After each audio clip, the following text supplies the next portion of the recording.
Na wakati unafanyiwa mabaya mpaka unajiuliza nitakuja kutenda mema mimi?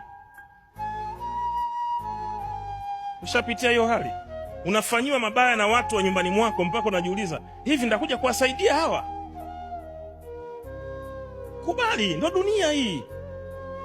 Ukiwa mfupi utasemwa, ukiwa mrefu utasemwa, ukiwa mpana limepasuka limenenepa kama boko, ukiwa mwembamba huyu atakuja kuanguka huyu, ukiwa na macho makubwa unatoa hivi nakwambia hayo macho kama paka shume si paka shume, boko si boko, kengele si kengele, mbuzi si mbuzi.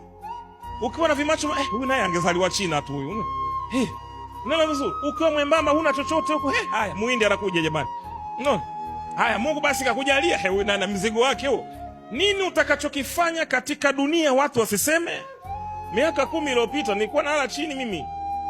Hakuna aliyesema Freemason na Lilian. Tunalala chini hapa. Tukubaliane na hayo. Tukubaliane na hayo jamani. Hakuna aliyemsema Suluhu Hassani, Samia. Hakuna aliyemsema kwa miaka hiyo, hakuna aliyemjua. Lakini leo kila mtu yuko mdomoni mwake. Ukipandishwa sehemu fulani, kubali hayo. Hata wewe umekuja leo, hauna chochote. Nakwambia ukweli, Mungu akikuinua, utaona hayo. Ndio. Huna gari nzuri tu anakuogopa hapo ulipo. Huna gorofa tu anakuogopa. Huna maisha mazuri tu hapo ulipo anakuogopa. Haya ukiwa nayo, bwana liwalo na liwe. Watuite vyovyote, lakini leo lazima utaongezeka. Napokea. Unaogopa kuitwa? Unaogopa kuitwa? Unaogopa kuitwa jina baya?